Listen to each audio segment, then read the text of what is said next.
Assalamualaikum warahmatullahi wabarakatuh. Perkenalkan, nama saya Aprilia Ainun Bahu dan teman saya Ainun Danggu.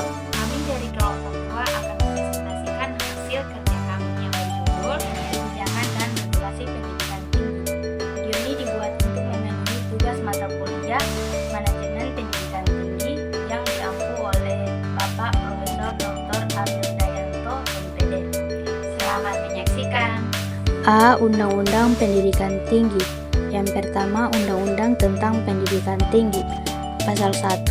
Dalam undang-undang ini yang dimaksud dengan pendidikan adalah usaha sadar dan terencana untuk mewujudkan suasana belajar dan proses pembelajaran agar peserta didik secara aktif mengembangkan potensi dirinya untuk memiliki kekuatan spiritual, keagamaan, pengendalian diri, kepribadian, kecerdasan, akhlak mulia, serta keterampilan yang diperlukan dirinya, masyarakat, bangsa, dan negara. Yang kedua, pendidikan tinggi adalah jenjang pendidikan setelah pendidikan menengah yang mencakup program diploma, program sarjana, program magister, program doktor, dan program profesi, serta program spesialis yang diselenggarakan oleh perguruan tinggi berdasarkan kebudayaan bangsa Indonesia. Pasal 2. Pendidikan tinggi berdasarkan Pancasila Undang-Undang Dasar Negara Republik Indonesia tahun 1945, Negara Kesatuan Republik Indonesia dan Bhinneka Tunggal Ika. Pasal 3. Pendidikan tinggi berasaskan yang pertama adalah kebenaran ilmiah, penalaran, kejujuran, keadilan, manfaat, kebijakan, tanggung jawab, kebinekaan, dan keterjangkauan. Selanjutnya, pasal 4. Pendidikan tinggi berfungsi mengembangkan kemampuan dan membentuk watak serta peradaban bangsa yang bermartabat dalam rangka mencerdaskan kehidupan bangsa. Kemudian mengembangkan sivitas akademika yang inovatif, responsif, kreatif, terampil, berdaya saing, dan kooperatif melalui pelaksanaan tridharma, dan mengembangkan ilmu pengetahuan dan teknologi dengan memperhatikan dan menerapkan nilai humaniora. Pasal 5. Pendidikan tinggi bertujuan berkembangnya potensi mahasiswa agar menjadi mahasiswa yang beriman dan bertakwa kepada Tuhan Yang Maha Esa dan berakhlak mulia, sehat, berilmu, cakap, kreatif, mandiri, terampil, kompeten, dan budaya untuk kepentingan bangsa. Selanjutnya dihasilkannya kelulusan yang menguasai cabang ilmu pengetahuan dan atau teknologi untuk memenuhi kepentingan nasional dan peningkatan daya saing bangsa. Selanjutnya adalah landasan filosofis dan yuridis. Undang-Undang Nomor 12 Tahun 2012 tentang Pendidikan Tinggi merupakan manifestasi dari amanat Undang-Undang 1945 tentang Sistem Pendidikan Nasional. Secara filosofis, undang-undang ini bertujuan untuk mengembangkan potensi manusia menjadi manusia yang beriman, bertakwa, berakhlak mulia, sehat, berilmu, cakap, kreatif, mandiri, terampil, kompeten, dan berbudaya untuk kepentingan bangsa. Undang-Undang Nomor 12 Tahun 2012 tentang Kepentingan Pendidikan Tinggi merupakan perwujudan dari amanat Undang-Undang 1945 tentang Sistem Pendidikan Nasional. Landasan filosofis undang-undang ini berakar pada upaya sistematis untuk mengembangkan potensi manusia Indonesia seutuhnya.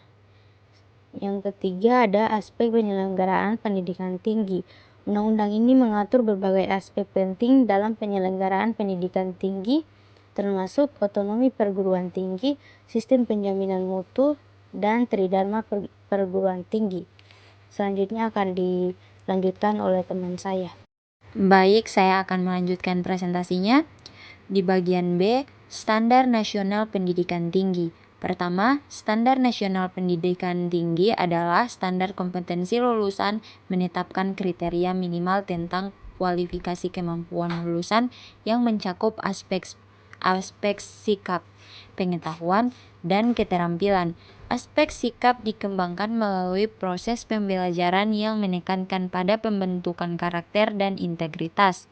Pengetahuan diperoleh melalui pembelajaran yang mengintegrasikan teori dan praktik, sedangkan keterampilan dikembangkan melalui berbagai aktivitas praktikum dan pengalaman lapangan. Bagian 2, implementasi dan monitoring standar.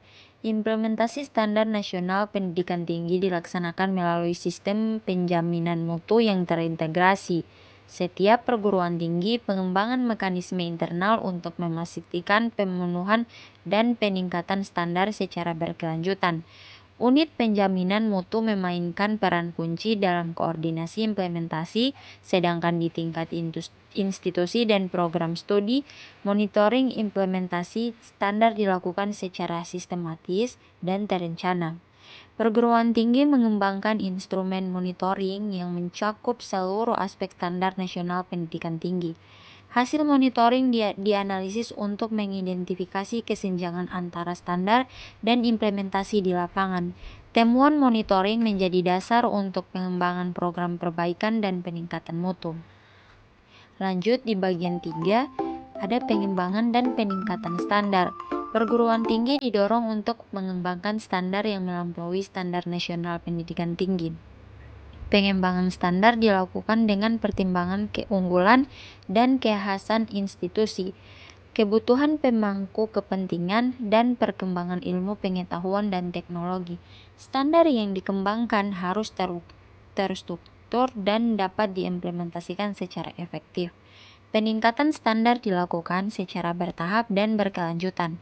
Perguruan tinggi menetapkan target peningkatan yang realistis berdasarkan analisis kapasitas internal dan benchmark dengan institusi lainnya.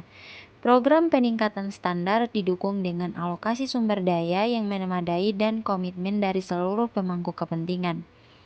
Keempat, tantangan dalam implementasi standar. Implementasi standar nasional di pendidikan tinggi menghadapi berbagai tantangan yang perlu diatasi secara sistematis. Kesenjangan sumber daya antara perguruan tinggi menjadi kendala dalam memenuhi standar secara merata.